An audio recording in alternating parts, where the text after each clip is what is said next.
قارئین گرامی، آج کی ویڈیو میں ہم اللہ کے نبی حضرت شیس جو کہ حضرت آدم کے بیٹے اور جانشین تھے کے بارے میں ڈیٹیل سے بیان کریں گے۔ ان کی زندگی کے دلچسپ و عجیب واقعات، تاریخ میں ان کا ذکر کیسے کیا گیا، عیسائی، یہودی اور اسلامی و قرآن کریم کی روح سے ان کے حالات زندگی کا جائزہ اور جدید دنیا کی تحقیقات ان کے بارے میں کیا کہتی ہیں۔ ناظرین، ہم نے یہ تمام واقعات دنیا کی مستند تواریخ کی کتب سے اخذ کیے ہیں، اور یہ واقعات صرف مسلمانوں کی کتب سے نہیں بلکہ عیسائی اور یہودی کتب سے بھی نقل کیے گئے ہیں۔ ہماری ویڈیو میں دکھائے گئے تمام واقعات اور امیجز فرضی ہیں اور ان کا اصل واقعات سے کوئی تعلق نہیں ہے، تاکہ آپ کی دلچسپی کا سامان بنا رہے۔ ہماری ویڈیو میں بہت سی قرآنی آیات کا ترجمہ پیش کیا گیا ہے۔ اگر کسی آیت کے ترجمے میں نادانستہ غلطی ہوئی ہو تو ہم اللہ تعالیٰ سے اس کی معافی چاہتے ہیں، کیونکہ اللہ ہی توبہ کو قبول کرنے والا ہے۔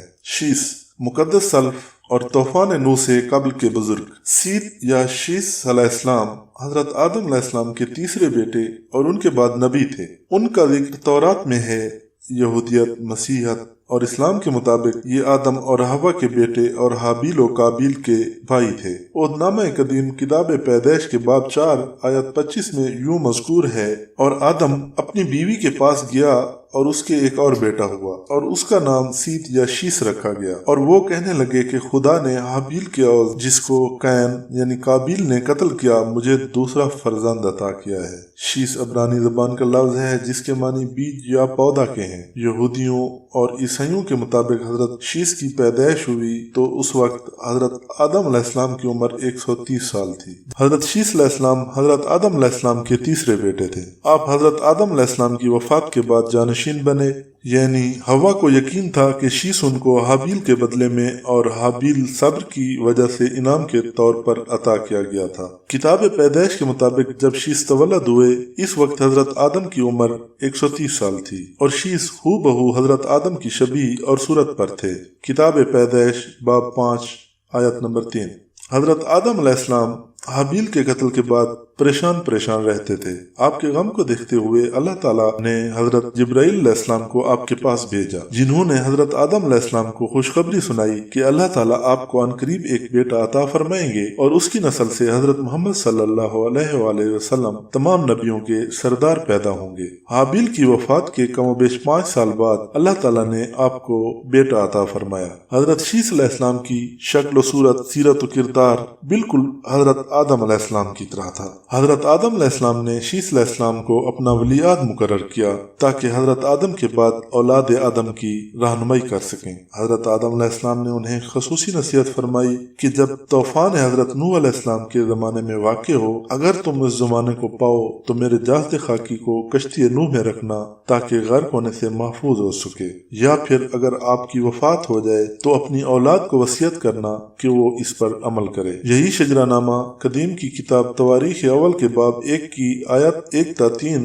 اور کتاب پیدائش کے باب 5 آیت 4 تا 5 میں مذکور ہوا ہے۔ شیس کے نام کے بارے میں یہودیت میں ایک روایت پائی جاتی ہے کہ شیس کا لفظ عبرانی کے لفظ سے ماخوذ ہے جس کا معنی بیج یا پودا ہے۔ اس لیے حوا کو یقین تھا خدا نے ان کو حابیل کے بدلے میں جس کو قابیل نے قتل کر دیا تھا شیس عطا کیا ہے۔ یہودی روایات۔ ربی راشی اصلی نام ربی سلوم و اسحاق، جنہوں نے تلمود کی شرح اور تفسیر بیان کی ہے، ان کے مطابق حضرت شیس علیہ السلام حضرت نوح علیہ السلام کے جد اور تمام بنی نوع انسان کے باپ ہیں۔ عرفی طور پر یہی سمجھا جا سکتا ہے کہ شیس کو حابیل کے قتل ہو جانے کے بعد آدم و حوا کو عطا کیا گیا تھا۔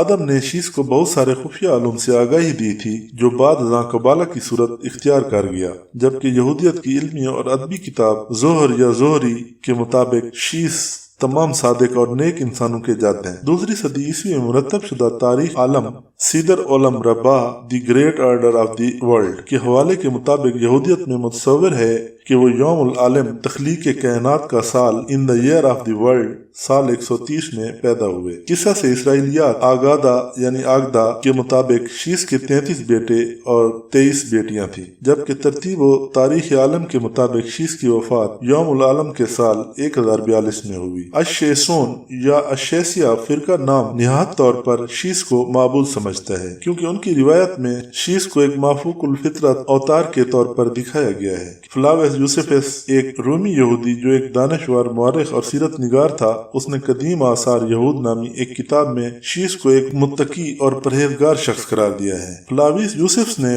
مزید تحریر کیا ہے کہ اس کے اخلاق نے بہشتی دانش کا انسانوں میں اجرا کیا اور علمی تخلیقات اور ہنر سکھائے، جیسا کہ علم فلکیات وغیرہ۔ یہ تمام علوم و ہنر اولاد شیس کے ذریعے قائم کیے گئے تھے۔ ان علوم و ہنر کی بنیاد آدم کی ان پیشگوئیوں کی بنیاد پر تھی کہ یہ دنیا ایک بار آگ اور ایک بار سیلاب عظیم کی وجہ سے تباہ کر دی جائے گی۔ شیس کی اولاد نے دو ستون تعمیر کیے، ایک کو اینٹوں اور دوسرے کو پتھروں کی مدد سے تعمیر کیا گیا تاکہ ایجادات اور دریافتوں کو ان ستونوں پر تحریر کر کے محفوظ کرنے کے ساتھ ساتھ ان کی یاد باقی رہے۔ یہ ستون انسانوں کو آگاہ کرتے ہیں کہ اینٹوں اور پتھروں سے تعمیرات کی گئی اور مختلف علوم و ہنر کی بھی اختراع ہوئی۔ فلاویس یوسف نے تحریر کیا ہے، آج بھی پتھروں کا ستون مصر کی سرزمین پر موجود ہے۔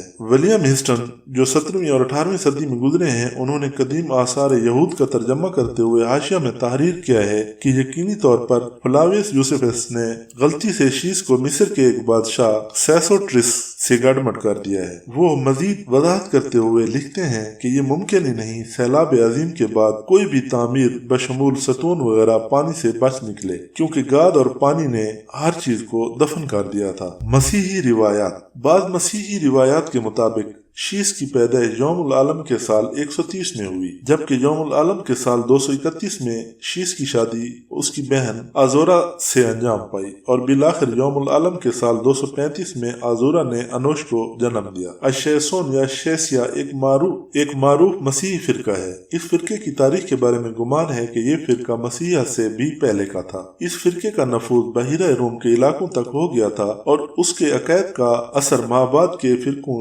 بازلدیہ اور فلانتیسیا پر بھی ہوا۔ ان کے عقائد و نظریات بنیادی طور پر انتہائی حد تک یہودیت کے تابع اور افلاطونی افکار سے متاثر ہیں۔ سیتیت یا شیسیت نامی فرقہ نام نہاد طور پر بائبل کے شیس کو معبود سمجھتا ہے، کیونکہ ان کی روایات میں شیس کو ایک مافوق الفطرت اوتار کے طور پر دکھایا گیا ہے۔ الشیسیا شاہ سوار نائٹس آف سیتھ 19ویں صدی میں ایک برطانوی جرمن فرقہ تھا جس کو نیا شیسیت بھی کہا جا سکتا ہے۔ اس فرقے یا گروہ نے قرون وسطی کی مسیحی روایات کے احیاء کی عملی کوشش کی۔ اسلامی روایات کے مطابق شیس حضرت آدم اور حوا کے تیسرے فرزند ہیں۔ اسلامی روایات کے مطابق شیس حابیل کے شہید ہونے کے بعد اللہ کی طرف سے نہ صرف انعام کے طور پر آدم و حوا کو عطا کیے گئے، بلکہ وہ اللہ کے اور اپنے والدین کے فرما بردار بھی تھے۔ اگرچہ قرآن پاک میں شیس کا کوئی تذکرہ نہیں، تاہم اسلامی روایات کے مطابق شیس بھی اپنے والد بزرگوار آدم کی طرح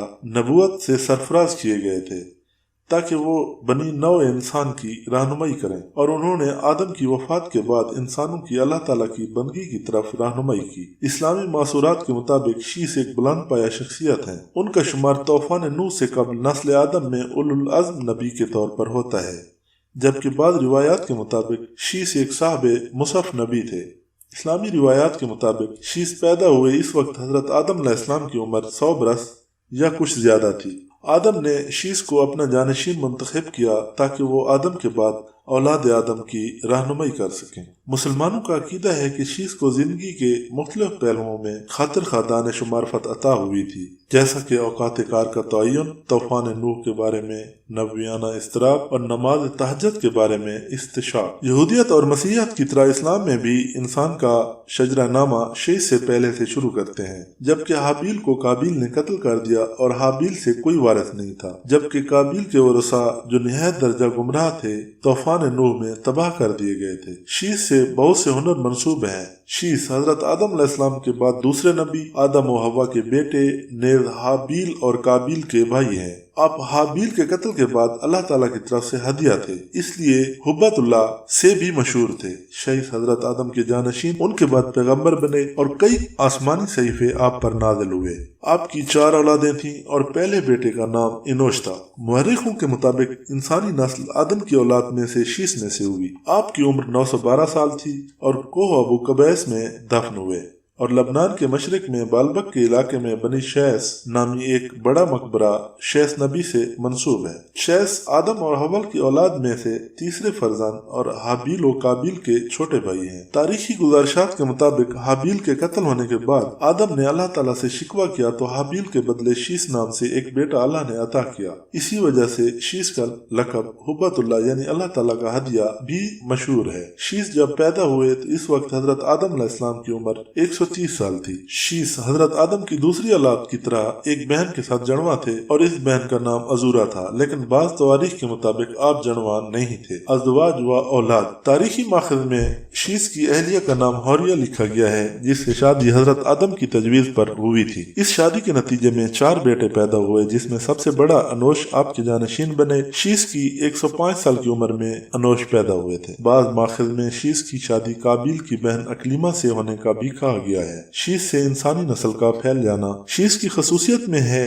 کہ انسان کی نسل ان سے پھیلی ہے، کیونکہ قابیل کی نسل اور خاندان ختم ہو گیا تھا۔ تاریخی شواہد کے مطابق قابیل کی نسل زنا، شراب خواری، آتش پرستی جیسے گناہ اور لاہ و لعب کے آلات استعمال کرنے کی وجہ سے طوفان نوح کی وجہ سے ختم ہو گئی اور صرف حضرت شیس کی نسل باقی رہی۔ حضرت شیس علیہ السلام اکثر اوقات حضرت آدم علیہ السلام سے احوال بحث سنتے اور آسمانی صحیفوں کے بارے میں معلومات دریافت کرتے۔ اس کے علاوہ دیگر علوم جس میں علمی، تخلیقاتی، علم فلکیات وغیرہ بھی سیکھتے۔ حضرت شیس علیہ السلام متقی اور پرہیزگار انسان تھے۔ حضرت شیس علیہ السلام لوگوں سے تنہا ہو کر دنیا کی لذتیں چھوڑ کر وظائف و عبادات میں مشغول رہتے تھے۔ حضرت شیس علیہ السلام کی چند نصیحتوں پر عمل پیرا ہو کر ہم اپنی زندگی اور آخرت بھی سنوار سکتے ہیں۔ حضرت آدم علیہ السلام حضرت شیس علیہ السلام کو ہر وقت اپنے ساتھ رکھتے تھے۔ آپ کو اس بات کا علم ہو چکا تھا کہ ان کی اولاد میں سے یہ بچہ ان کا جانشین ہوگا، چنانچہ انہوں نے شروع ہی سے ان کی تربیت پر خصوصی توجہ دی۔ آپ حضرت شیس کو جنت کا احوال سناتے، اچھے اور برے کی پہچان کرواتے۔ جو حضرت شیس علیہ السلام بڑے ہوتے گئے، ان کی پوشیدہ صلاحیتیں اور والدین کی تعلیم و تربیت رنگ لاتی رہی۔ حضرت آدم نے ان کو درس و تدریس اور وعظ و تبلیغ کے خوبصورت اور منفرد طریقے سکھائے، انہیں دن رات کی گھڑیوں کی پہچان کروائی، ان اوقات میں ہونے والی عبادات کی تعلیم دی۔ اس کے علاوہ طوفان نوح کے بارے میں بھی آگاہ کیا، جو کچھ عرصے بعد آنا تھا۔ حضرت آدم اور حضرت حوا کو حضرت شیس سے بڑی امید تھی، جس کی بڑی وجہ یہ تھی کہ ان کا ایک بیٹا قتل ہو گیا، دوسرا شیطان کا پیروکار بن کر کفر کے راستے پر چل نکلا تھا۔ اب اللہ کے دین کو آگے پھیلانے اور شیطان کے شر کا مقابلہ کرنے کے لیے حضرت آدم علیہ السلام کے بعد حضرت شیس علیہ السلام ہی تھے۔ چنانچہ جب حضرت آدم علیہ السلام کی وفات کا وقت قریب آیا تو انہوں نے حضرت شیس علیہ السلام کو اپنا خلیفہ اور جانشین نامزد کیا۔ 960 برس کی عمر میں حضرت آدم نے وفات پائی۔ حضرت شیس علیہ السلام نے حضرت جبرائیل امین کے بتائے ہوئے طریقے کے مطابق والد حضرت آدم علیہ السلام کی تدفین کی۔ اللہ کے حکم سے شیس آدم کے جانشین اور وصی بنے، اور وہ تمام علوم جو آدم کو دیا گیا تھا وہ شیس میں منتقل ہو گیا، اور آدم کی رحلت کے بعد نبوت کے مقام پر فیض ہوئے اور لوگوں پر حکومت کی۔ شیس نے آدم کے قوانین جو احکام اور سزاؤں پر مشتمل تھے کو مفسدوں پر جاری کیا، اور لوگوں کو تقوی الہی کی دعوت دی اور اچھے کام کا حکم دیا۔ اللہ رب العزت نے حضرت شیس علیہ السلام کو نبوت کے عظیم منصب پر فیض فرمایا اور اولاد کثیر سے نوازا۔ پھر یہ کہ ان کی اولاد نہایت فرما بردار اور نیک بھی تھی، جو اپنے والد کے ساتھ تبلیغ دین کے کاموں میں مصروف رہتی تھی۔ روایت میں ہے کہ اللہ تعالیٰ نے اپنے پیغمبروں پر 100 صحیفے نازل کیے اور 4 کتابیں۔ ان 100 صحیفوں میں سے 50 صحیفے حضرت شیس علیہ السلام پر اترے۔ گو کہ قرآن کریم میں جن 25 انبیاء کرام کے اسماء گرامی مذکور ہیں، ان میں حضرت شیس علیہ السلام کا نام شامل نہیں، تاہم احادیث مبارکہ میں ان کے نبی ہونے کا صراحت کے ساتھ ذکر ہے۔ حضرت شیس علیہ السلام نے اپنی پوری زندگی والد کی دی ہوئی تربیت کے تحت اللہ تعالیٰ کے دین کی سربلندی میں صرف کی۔ آخری عمر میں زیادہ ضعیف ہونے کی وجہ سے گوشہ نشین ہو گئے تھے، لیکن اولاد آپ کے کام کو آگے بڑھاتی رہی۔ حضرت شیس علیہ السلام اپنے بھائی قابیل کی اولاد کے کفر و شرک میں مبتلا ہونے اور شیطان کا اعلیٰ بنے رہنے کی وجہ سے بڑے فکر مند رہتے تھے، انہیں راہ راست پر لانے کی کوششوں میں لگے رہتے تھے، جنہوں نے اپنے باپ قابیل کی شکل کے بت بنا کر اس کی پوجا شروع کر دی تھی۔ روایت میں ہے کہ دنیا میں موجود تمام انسان یعنی بنی آدم حضرت شیس علیہ السلام کی اولاد ہیں، کیونکہ حابیل تو 20 برس کی عمر میں ہی اپنے بھائی قابیل کے ہاتھوں شہید کر دیے گئے تھے۔ انہوں نے کوئی وارث بھی نہیں چھوڑا تھا، جبکہ دوسرے بیٹے قابیل کی اولاد شیطان کی پیروکار اللہ کی نافرمان اور کفر پر گامزن تھی، جسے طوفان نوح میں غرق کر دیا گیا تھا۔ آدم اس ڈر سے کہ کہیں حابیل کی طرح شیس بھی قتل نہ ہو جائے، شیس کو حکم دیا کہ قابیل سے اپنے علم اور مقام کو مخفی رکھے، اسی لیے شیس ایک عرصے تک تکیہ کی حالت میں زندگی بسر کرتے رہے۔ بعض گزارشات میں ملتا ہے کہ شیس جانشین بننے کے بعد قابیل کی طرف سے دھمکیاں بھی ملی۔ امام صادق سے منقول ہے کہ جب حضرت آدم علیہ السلام کی وفات ہوئی تو شیس نے جبرائیل سے حضرت آدم کے جنازے پر نماز پڑھنے کی درخواست کی۔ جبرائیل نے کہا، اللہ نے ہمیں تمہارے والد کے لیے سجدہ کرنے کا حکم دیا تھا، اس لیے اس کے نیک بیٹوں پر سبقت نہیں لیتا ہوں، اور آپ آدم کے بہترین بیٹے ہیں۔ شیس آدم اور دوسرے پیغمبروں کی طرح بہت سے آسمانی صحیفوں کے مالک تھے۔ شیس کی محل زندگی اور تبلیغ مکہ قرار دیا گیا ہے۔ آپ اپنی نبوت کے دوران جبرائیل اور دیگر فرشتوں کے ساتھ رابطے میں تھے۔ بعض گزارشات کے مطابق لکھائی ایجاد کرنے والا پہلا شخص جناب شیس ہے۔ صائبین میں سے بعض لوگ اپنی مقدس کتاب کو شیس کے صحیفے سمجھتے۔ بعض مورخوں کا کہنا ہے کہ صائبین یعنی سریانی افراد ہیں جو زمین پر سب سے پرانی امت ہیں، جو اپنے آپ کو شیس کے بیٹے صابی سے منسوب کرتے ہیں۔ فص شیسی کیا ہے؟ ابن عربی نے اپنی کتاب کے دوسرے فص کو فص شیسی قرار دیا ہے۔ شیس حضرت آدم اور اس کی اولاد کے حق میں اللہ تعالیٰ کی طرف سے رحمانیت اور عطا ہے۔ شیس اللہ کی بخشش کا نمونہ ہے۔ یہ ہدیہ ایک لحاظ سے موجودات کی لیاقت کے مطابق، جبکہ دوسرے لحاظ سے اللہ تعالیٰ کی رحمانیت سے وابستہ ہے۔ حضرت شیس علیہ السلام کی لوگوں کو نصیحت۔ آپ لوگوں کو نصیحت فرمایا کرتے تھے کہ سچا مومن وہ ہے جو اللہ کو پہچانتا ہو، نیک اور بد کو جانتا ہو، بادشاہ وقت کا حکم بجا لاتا ہو، والدین کے حقوق ادا کرتا ہو، ان کی خدمت کرتا ہو، صلہ رحمی کرتا ہو، غصے پر قابو رکھتا ہو، محتاجوں اور مسکینوں کے ساتھ حسن سلوک سے پیش آتا ہو، گناہوں سے پرہیز کرتا ہو، مصیبت کے وقت صبر کرتا ہو، اور اللہ تعالیٰ کی نعمتوں پر اس کا شکر ادا کرتا ہو۔ شیس کے جانشین۔ شیس نے اپنی وفات کے وقت اپنے بیٹے انوش کو اپنا وصی اور جانشین معین کیا۔ آپ نے انوش کو تقوی کی سفارش کی اور اسے اپنی قوم کو تقوی اور اچھے اعمال کی درخواست کا مطالبہ بھی کیا۔ آپ نے وفات سے پہلے اپنی قوم کو قابیل کی اولاد سے شادی نہ کرنے کی قسم بھی دلائی تھی۔ قصص الانبیاء میں علامہ ابن کثیر تحریر فرماتے ہیں کہ جب حضرت شیس علیہ السلام کی وفات کا وقت قریب آیا تو انہوں نے بھی اپنے فرزند انوش کے معاملات سپرد کر دیے۔ انوش کے بعد ان کا ولی عہد کینن بنا، اس کے بعد کینن کا فرزند سلائل ان کا جانشین بنا۔ ایرانی ادمی لوگ انہی کے بارے میں خیال رکھتے تھے کہ یہ 7 ولایتوں کے بادشاہ بنے۔ یہ پہلے شخص ہیں جنہوں نے جنگلات کا صفایا کر کے شہروں اور قلعوں کی بنیاد ڈالی۔ انہوں نے ہی شہر بابل اور شہر سوس کو آباد کیا تھا۔ ابلیس اور اس کے لشکریوں، جنوں وغیرہ کو بھی مار مار کر انسانی آبادی سے بھگا کر ویرانوں اور گھاٹیوں میں دھکیل دیا تھا۔ ان کا ایک بڑا تاج بھی تھا اور لوگوں کو واعظ بھی فرماتے تھے۔ ان کی بادشاہی 40 سال رہی۔ جب وفات کا وقت قریب آیا تو انہوں نے اپنے فرزند اخنوخ کو اپنا جانشین مقرر کیا اور انہیں مختلف کاموں کی انجام دہی کے حوالے سے وصیت کی۔ مشہور اقوال کے مطابق یہی اخنوخ حضرت ادریس علیہ السلام تھے، جنہیں حضرت شیس علیہ السلام کے بعد اللہ نے نبوت سے سرفراز فرمایا۔ حضرت شیس علیہ السلام کی وفات 912 برس کی عمر میں ہوئی۔ ان سے منسوب مزارات 3 مختلف مقامات پر ہیں۔ نمبر 1 غزہ میں، نمبر 2 عراق کے شہر موصل میں، نمبر 3 ایودھیا بھارت۔ ان تینوں میں سے کس میں حضرت شیس علیہ السلام مدفن ہے یہ اللہ ہی بہتر جانتا ہے۔ موصل میں قائم مزار کو حالیہ عراق جنگ کے دوران شدید نقصان پہنچا تھا۔ بعض روایات کے مطابق حضرت شیس علیہ السلام کا مکہ مکرمہ میں انتقال ہوا تھا۔ لبنان کے شہر بلبک میں بھی حضرت شیس علیہ السلام سے منسوب ایک قبر ہے۔ طبری نے آپ کی عمر 930 سال قرار دی ہے، لیکن بعض دوسرے منابع میں 912 سال بھی ذکر ہوا ہے۔ بعض نے آپ کے مدفن کی جگہ کوہ ابو قیس میں گنج نامی مشہور غار کو قرار دیا ہے، جہاں آدم و حوا کا مدفن بھی کہا جاتا ہے، جبکہ لبنان کے مشہور علاقے بلبک میں نبی شیش نامی جگہ پر آپ سے منسوب ایک قبر بھی ہے۔ عراق کے شمال میں موصل میں بھی ایک قبر آپ سے منسوب ہے جو 1435 ہجری کو داعش کے ہاتھوں مسمار ہو گئی تھی۔ کچھ مسلمانوں کا خیال ہے کہ شیس کا مزار اقدس لبنان کے ایک گاؤں بنام شیس نبی میں واقع ہے، جہاں بعد میں ایک مسجد ان کے نام پر قائم کی گئی تھی۔ 13ویں صدی عیسوی اور بعد میں آنے والے عرب جغرافیہ دانوں کی روایات کے مطابق شیس نبی کا مزار فلسطین کے ایک شہر رملہ کے شمال مشرق میں واقع ایک گاؤں بشیت میں تھا۔ خانہ شیس 1948 میں اسرائیل کے مارد وجود میں آنے کے بعد یہ گاؤں غیر آباد ہو گیا تھا، لیکن آج بھی 3 کونوں والا مینار شیس کے مزار پر قائم و دائم ہے۔ مزید اسلامی انبیاء کے دلچسپ و عجیب واقعات، قصے اور جدید تحقیقات پر مبنی ویڈیوز دیکھنے کے لیے ہمارے چینل کو سبسکرائب کریں اور اپنی آراء ہمیں کمنٹ میں ضرور دیں کہ آپ کو ہماری یہ ویڈیو کیسی لگی، کیونکہ ہمیں اپنے قارئین کی رائے کا شدت سے انتظار رہتا ہے۔